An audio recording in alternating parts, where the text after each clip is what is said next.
Welcome into episode 3 of the Big Time Hoops Starting 5 podcast presented by Town & Country Federal Credit Union. I am Taylor Mannix, and it's a great day to talk some Maine basketball. Joining us today for the interview, Mark Haskell, the sports editor for the Midcoast Villager, joins me to talk all things Midcoast hoops. We highlight Camden Hills girls and boys, Oceanside girls and boys, Madomic girls and boys, and also touch a little bit on the resignation of Larry Reed and, of course, him stepping down at Oceanside. And, you know, each have a little bit of something to say on this coaching situation here in the state of Maine, as many coaches have stepped down recently under pressure from parents, communities, whatever the case may be. It's definitely a bad trend. So we touch on that as well. But Mark Haskell, again, the sports editor of the Midcoast Villager, coming up on the interview. But first, it's the starting 5 featuring the college catch-up. We'll start with our big-time Town & Country Game of the Week recap, and this one was over early.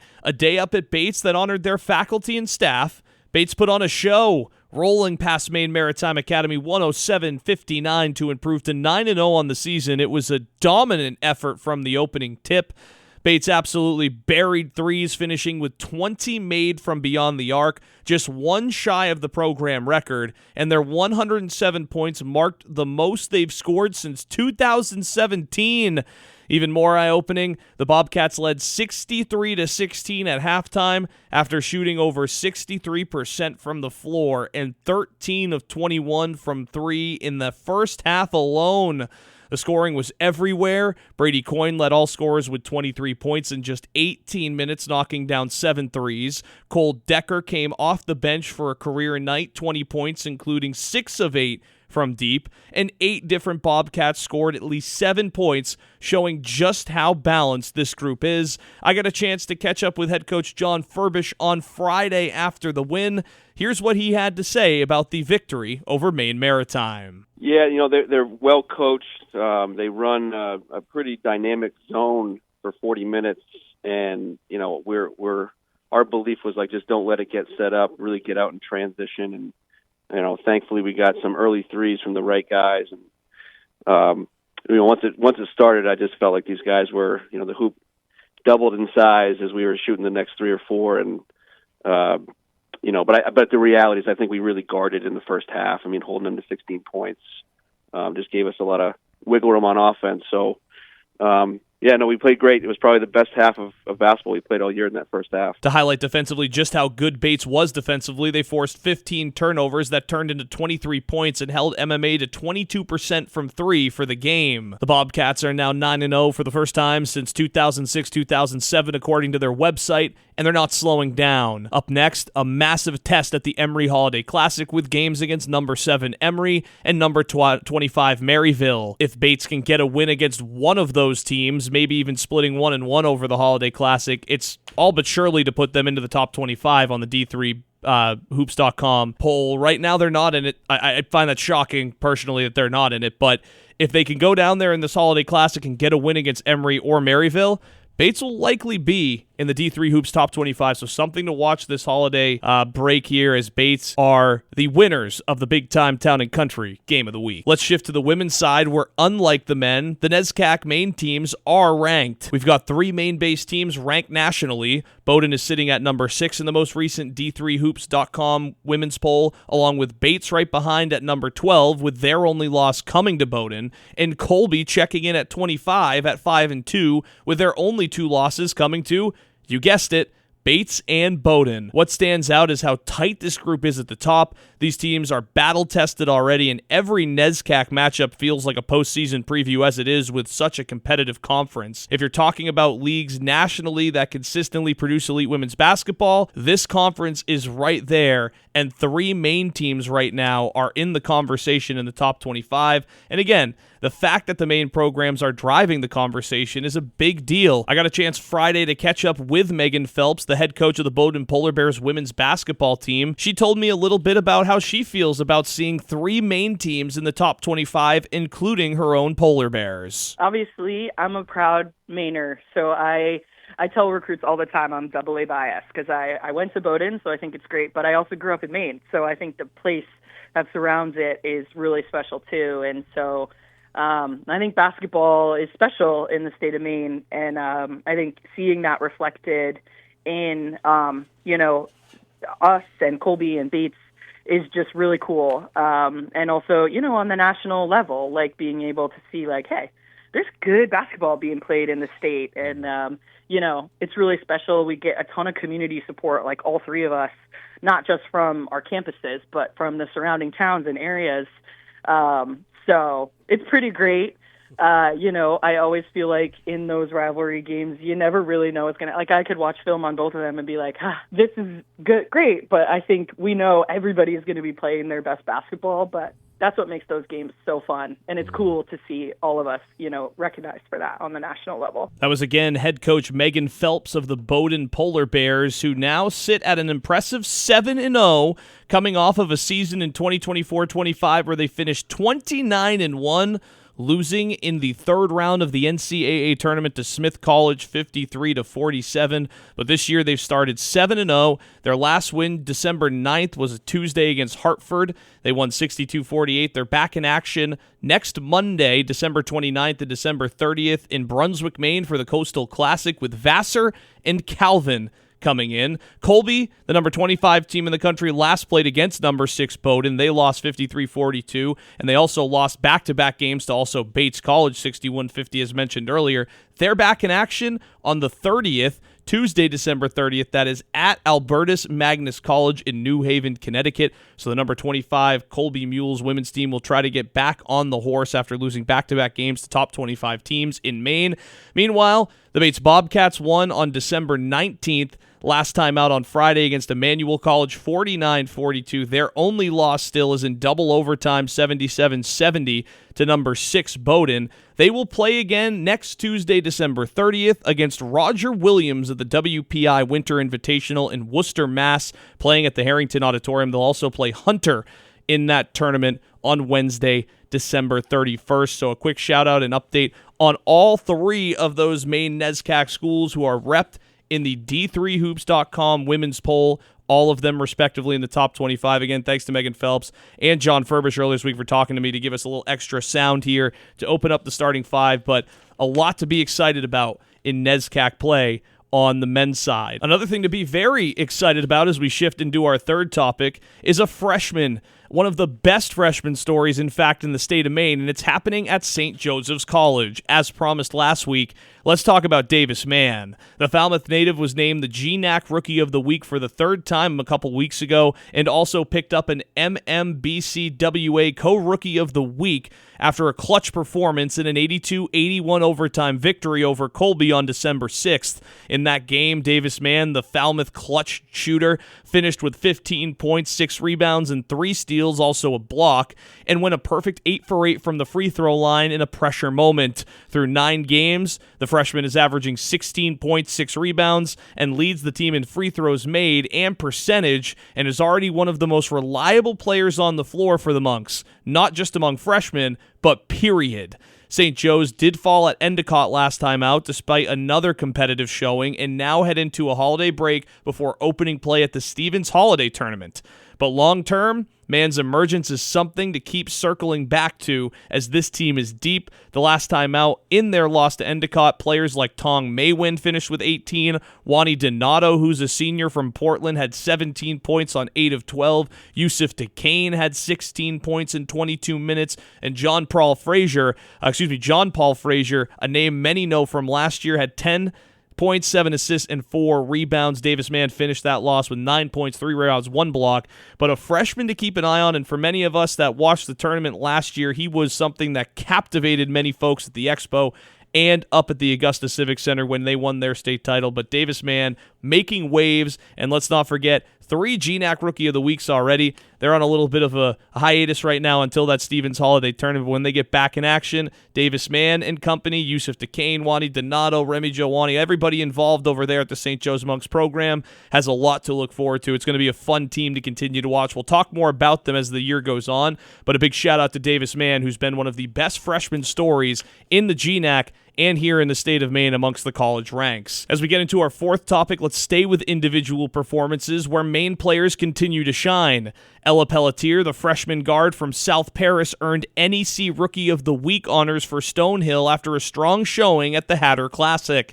She averaged 14 points, 9 rebounds, including a 17-point performance against Betham Cookman, where she went 9 for 9 from the free throw line. She followed that with a double-double against Stetson, and she's already the second Stonehill player this season to earn the honor. That says a lot about her immediate impact, straight out of Oxford Hills. For all of us who watched Ella up here in Maine, we knew she could have this kind of an impact at a big program like Stonehill, and she is. So congrats to Ella, again, freshman guard, on earning the NEC Rookie of the Week honors for Stonehill. Meanwhile, Addisen Sulikowski, the sophomore from Saco, Maine, earned Performer of the Week honors at New Haven. She was ultra effective, 14 points on 6 of 8 shooting against St. John's, a Big East opponent, posting her second highest scoring total of the season.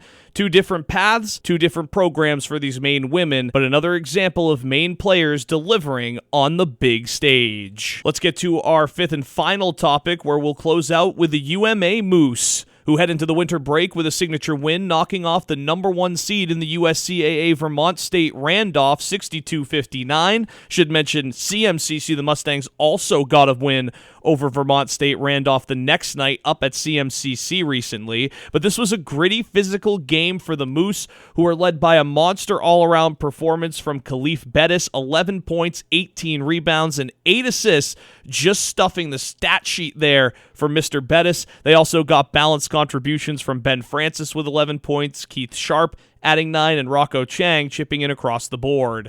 That's the kind of win that sticks with a team through the break like the UMA Moose, beating the top seed, closing strong, and carrying momentum into the second half of the season. Watch out for Coach Carey and the UMA Moose in the YSCC. We've talked a lot about the Yankee Small College Conference. We've talked about SMCC, CMCC, but the UMA Moose on the men's side making this former UMA Moose player very proud with a win over Vermont State Randolph. That's going to be the way we wrap up the starting 5. I'm Taylor Mannix. On the other side of this break, Mark Haskell, sports editor for the Midcoast Villager, is going to join me. Let's tackle the Midcoast. Let's talk Oceanside, Madomic, Camden Hills, you name it, and also get into a little bit of a discussion on the coaches that have been resigning around the state. I'm Taylor Mannix. Stay tuned here on the Big Time Hoops Starting 5 podcast, presented by Town & Country Federal Credit Union.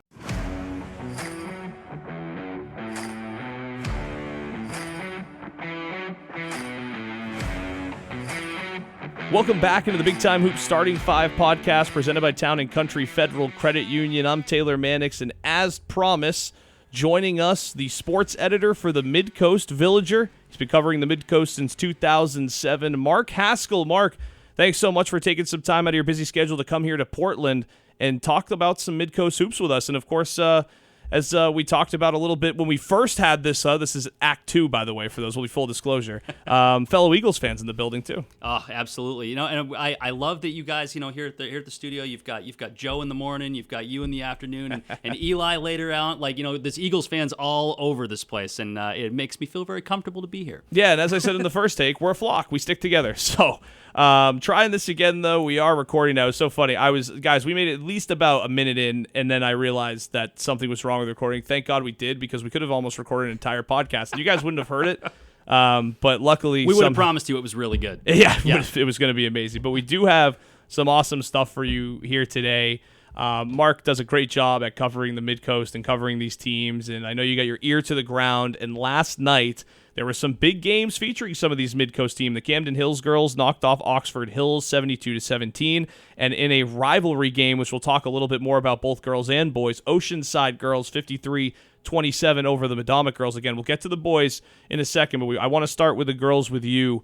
What is standing out early on with these teams we just mentioned here on the Midcoast? Who's standing out? Who are some of the names that fans need to know about early on in this 2025 season? Well, through 6 games, we've got 2 5-1 teams in the Midcoast. We've got Oceanside and Camden Hills both. And Oceanside, they're led by freshman phenom. I don't think it's unfair to say that at this point. Olivia Breen. She had another big night last night. Led them to a big win over the Panthers. And just as a freshman, she is just polished, poised. She can kind of play all 5 positions, and she's just, you can tell, what do they say? She's got that dog in her.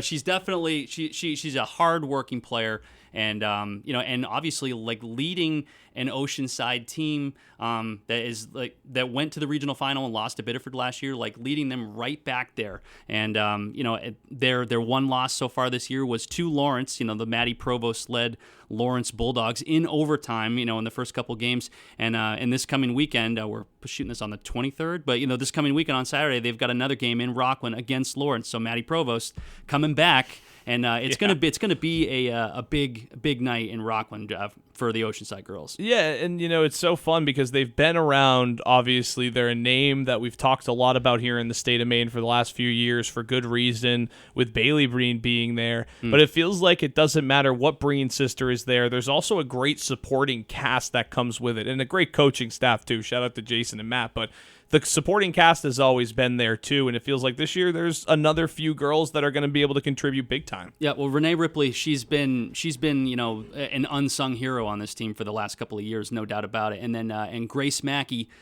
she's the one that banked in a 3-pointer in to send the game to overtime in their quarterfinal game last year at the Expo, and they ended up advancing past Madomic, another very good team.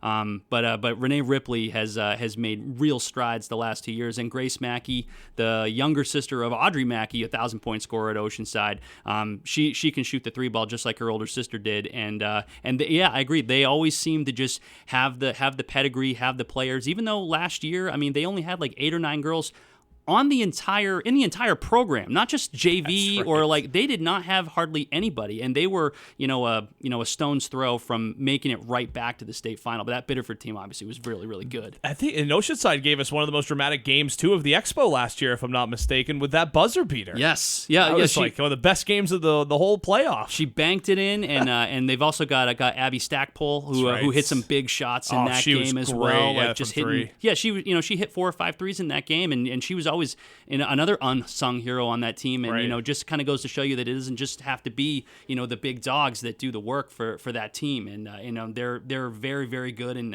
they're going to be right back in the mix in B South again. Yeah, and having, as you mentioned, Biddeford now in the A ranks, that does open the door a little bit here in B for not just Oceanside, but maybe some other teams that maybe want to make their way and make their name into the ranks, right, of winning a title, because Biddeford, we talked. I know last year seeing them, like it was like, oh man, Class B, watch out for the next few years. But then the realignment comes, and now they're going to have their own tests up there in Class A. But it opens the door here in B for a lot of other teams. Yeah, absolutely. In Madomic Valley, like they're also solid, polished, well coached by Lindsay Vinyl. And the Camden Hills girls, they're sitting there at 5-1 as well. And a lot of people might forget, but this Camden girls team, they made it to the regional final in A last year. They knocked off previously unbeaten Lawrence in the semifinal round, and they kind of did it with smoke and mirrors. They've got a lot of really great players. They've got Leah Jones, Thea Lauka, Tallulah Marks, and a lot of girls that just did an excellent job defensively on Maddie Provost, that like a lot of teams really just couldn't figure that out, and they just threw a lot of different junk defenses at her and did just enough. That game went right down to the wire as well. That was a big upset that a lot of people didn't see coming. No, I agree, and I'm not someone who's very familiar with the Windjammers game. How do you think it's developed for them this year? Was this something that was expected? It's a lot of speed with that team, and they really didn't graduate anybody. So gotcha. What they did last year, they're bringing back pretty much their entire complement of players. So it's really not a shock to me, at least, that they're sitting, right there at the top of A North. Obviously only 6 games in, so right. We don't know how that's going to go, but right there, both Camden girls and boys, they're right at the top of A North. Yeah, that's a great segue, Mark, to talk a little bit about this boys team to lead off, and then we'll get into the other teams that we mentioned as well, because there was an incredible overtime game between Madomic and Oceanside last night that we'll talk about as well. But this Camden Hills boys basketball teams really grabbed my attention. I talked to you about this off air. I'm a soccer coach as well down here in Southern Maine. JV for Chevrolet was the interim varsity this year when something happened to the varsity coach. So it was quite the season for me at Chevrolet this year as the head coach. But stepping back into the JV role this year, one team that all of us coaches seem to talk about is the Camden Hills boys soccer team. And now here's this basketball team with Nolan Ames, and the magic of maybe what's happened on the soccer field the past 2 years, really a couple of years ago when they were able to knock off Scarborough. But now it feels like it's on the basketball court, and with the winning pedigree, it feels like at Camden Hills, this boys group seems like it could be a special group and one people need to be discussing. It's funny you mentioned the Camden boys, winning the A state title in boys soccer last year. Well, don't forget about the Camden 8-man state championship football team that just happened as well. So there's a lot of that. Winning breeds more winning, right? Yeah. So you've got Hollis Schwam, who was the quarterback, and he just lit Spruce Mountain up in that state game. That was a fantastic game that they played, and and he's one of the starting guards on this team as well. He got the game-winning layup in that win over EL to start the season. And Nolan Ames, man, that guy. He's 6'2". He can play all 5 positions, and and we were talking a little bit I'm not as familiar with a lot of the A South schools, but he's already getting major buzz as a seriously considered Mr. Maine basketball candidate, and maybe even a finalist. Yeah. Yeah, and look, another piece about this, Mark, you look at last night's game on Monday, December 22nd. They beat Oxford Hills 87-55, and of course, they remain undefeated, 33 points in the win. I know the Vikings are 1-4, but now 6-0. You also have Tucker Whitley, who chips in 19 points as well. This team also, we talk about Nolan, but it seems like there's a lot of other contributors that really make them also a very deep team. Yes, absolutely, and Tucker Whitley is a big part of that. He's also a big pitcher on the baseball team for them as well. But he's right there on the boards, and they've just got a really polished, everybody just kind of does their job, just a gritty garbage pail, go and just put in the work kind of team, and they've done that so far through 6 games. They beat Madomic, and Madomic is obviously always a very tough team in B South. They're a really well-coached team. Nick DePatsy from Madomic boys, he's got over 400 wins, and that is never an easy night to go to Waldoboro and win a game. And they did that, and they did it in pretty convincing fashion, against a Panther team that also should be right there, toward the top of B South. But, we've got a lot of really talented basketball teams up in our area. Yeah, you do, and that's why it's been great to have you on right now to talk about this. And you mentioned, in A North, I haven't seen Coney, but the Carter Braithwaite kid seems like he's really legit up there. There is going to be, some really stiff competition with Brewer as well. We also know they pack a punch. I wonder where Camden Hills is going to stand, because we know now that this Class A South, or this Class A North and South, are so competitive. They are going to run into some of those big boys. I think we're really going to know where they stand probably, by the mid-January, because I believe they have some big matchups coming up. Coney, I believe, they're scoring 80 points a game. I don't have the numbers right in front of me, but I know that they played Oceanside earlier this year, and they maybe even scored 89, maybe even 90 points. So they can get out and run, and that's a really talented team. And actually, Coney's going to be coming to Camden I think mid-January. That's what I was thinking. I think I saw that too. That's going to be an excellent game. That should be really good. And again, Braithwaite, there's so much talent right now in Class A, and it's nothing to take away from the B's, C's, and D's, but there is so much talent right now in the Class A ranks, North and South. And the funny thing is, when you look at it, it's not all juniors and seniors. It's a pretty healthy mix of underclassmen in there that are also making some waves.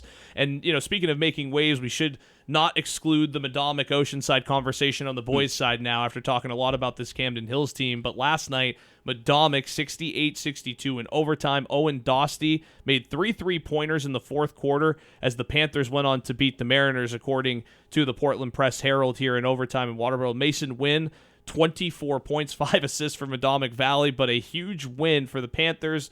What do you make of these two teams here in B South? Well, Madomic Valley boys, I mentioned him a couple minutes ago. Nick DePatsy is a fantastic coach, and he's always got his kids, giving everything to that program. And Mason Wynn and Colin Donlin, they're both really kind of leading the charge for the Panthers this year. Mason is just a terrific guard. He can get to the rim, he can kick out, he can penetrate, he can just kind of do a little bit of everything. He can hit the outside shot. And in that Camden game, Madomic, Donlin, he's got 2 older brothers, and they have just all gone through that Madomic program, and they've all just been terrific basketball players. Colin Donlin, he was kind of a reserve, didn't play a lot last year, but he has broke onto the scene, through 6 games for them this year and has really made a big difference. And the Madomic boys are going to be right there. Oceanside, obviously, coaching change. I'm sure we'll talk about that in a minute. But they're a really young team. But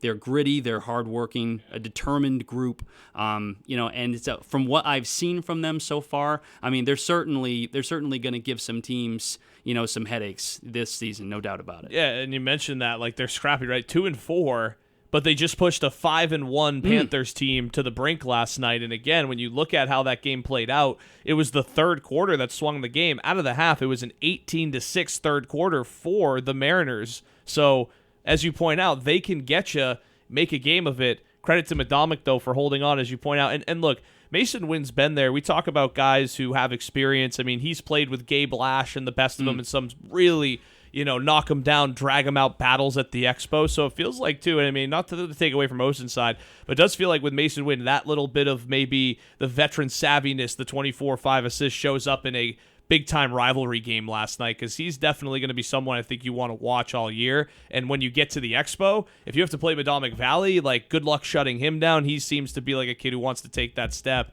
And we were talking about Gabe Lash, like, moving on from him, Oceanside's had to adjust to the galley-less years the last 2 years. And, of course, I believe last year they lost Zeb Foster. They had Zeb last year, if I'm not mistaken. And now, so the Foster, the Galley brothers, they've moved on, right? And on the Madomic side, you've lost Gabe Lash, but both of them in their own right, it feels like, have evolved. And Madomic right now has evolved a little bit faster to be at 5-1. Yeah, they're the kind of program that they're always thinking 3, 4, 5 steps ahead. They've always got the next whoever, waiting in the wings. And, and it never feels like the transition is too big for those players to jump up from the freshman or the JV ranks. And, like they've got like just a really well-oiled machine over there, and they're all kind of ready to just take the next step when it's their turn to do that. And DePatsy has proven that year in and year out.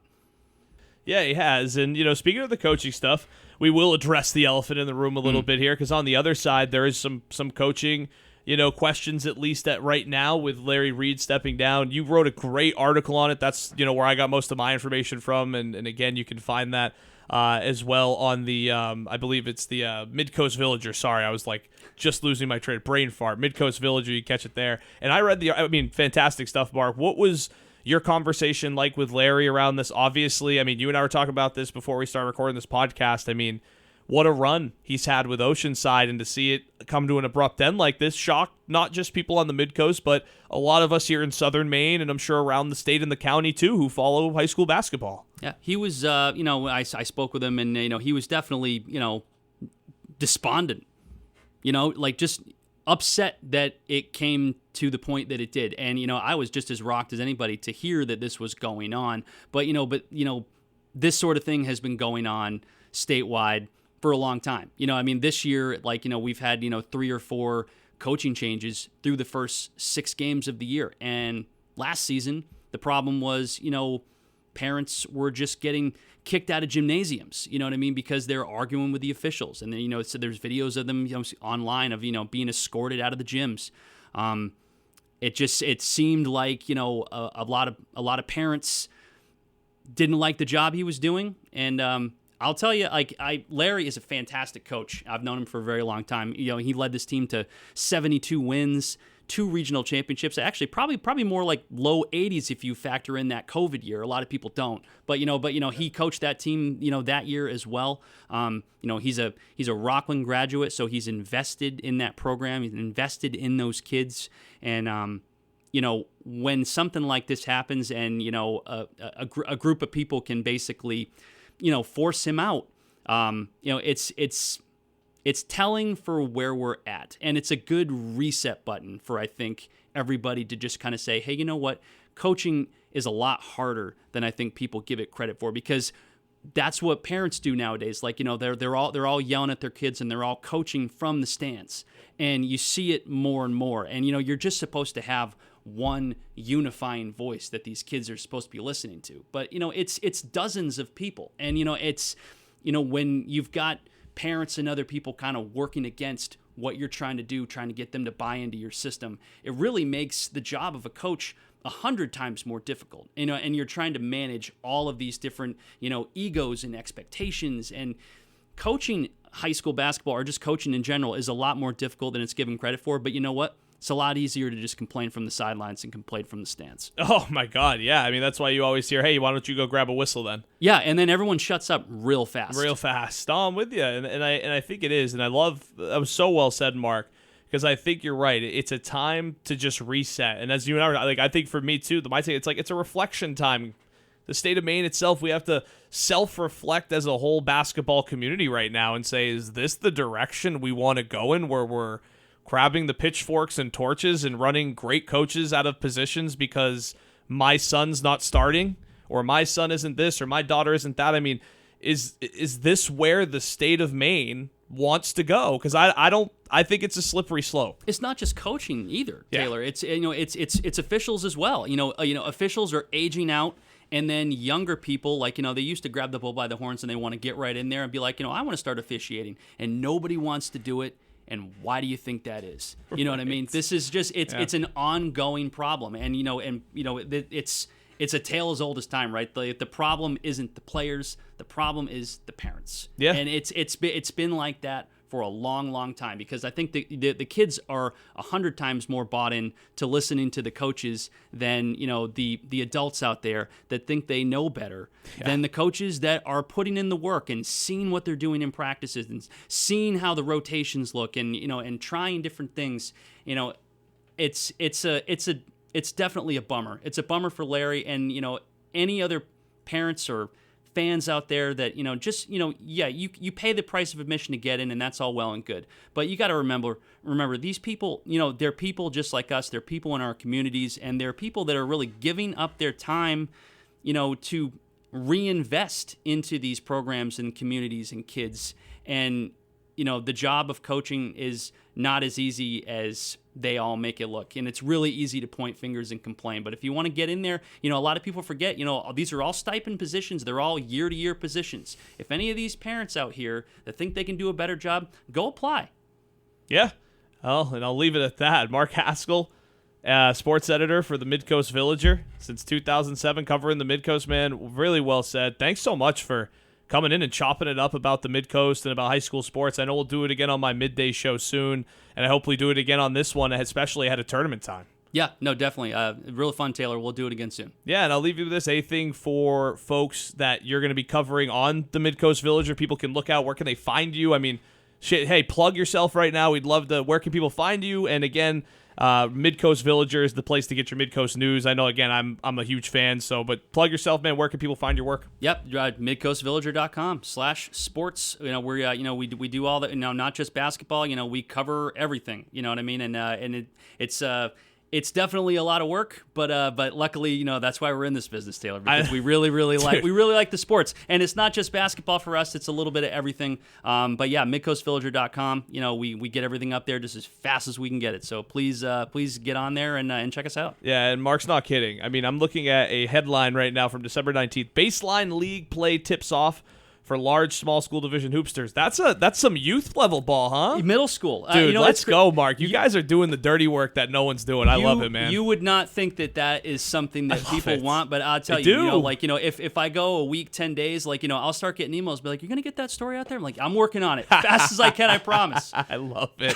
Well, and again, you're right. You got hockey coverage here, wrestling coverage too, which I will say, while I have this moment to say it to you, I'm sure you'll agree, easily the most underappreciated, undercovered sport in the state, because there is some damn good Maine wrestlers that just unfortunately, and I know in your area, Mrs. Ripley was one of them, but absolutely they go, I mean, a lot of those wrestlers go, underappreciated, so it's amazing. And I want to say, from a fan of wrestling and the sport, and my brother who used to do it, thank you for covering it, because there's really, Dave Dyer's another one I always see. There's not many guys who go and cover the sport, so it's really appreciated. I know from the bottom of my heart that you guys are able to go cover that sport, because it's one that doesn't get enough coverage, and I think it's one of the most toughest sports that you can do, especially in the winter. It's definitely you have to be a different breed of cat to go out there and be a high school wrestler. No my God, yeah. Well, it's so funny. Every time I meet a wrestler, I'm like, I love the kid because I know I got a dog. I know this kid's going to play like a pit bull in any sport he is. So, again, Mark Haskell, sports editor for the Midcoast Villager. Thanks so much, my man, and hopefully we'll catch up again soon. Thanks, Taylor. Anytime. Everybody else listening, thanks again. That's the Starting 5 podcast presented by Town & Country Federal Credit Union. Till next week, episode 4 coming. Actually, I will say, I think because I'm going to be in Buffalo next week, so I will say, to be 100% fair, I don't know if I'll get an episode out next week, and if it is, it'll be Wednesday. If not, following week, couple week off. You know, hey, Taylor needs a little bit of vacation. Hey, for too, that Mark. Eagles game, right? Well, exactly. Yeah, I mean, full disclosure, I'm going to Buffalo for the Eagles game, so if there's no episode next week, I'm sorry. We'll get one out If your wife can't come, let me know. Yeah, well, I was going to say, I might have a ticket for you. Go Birds. Mark Haskell, Taylor Mannix, catch you all another time. The Starting 5 podcast signs off.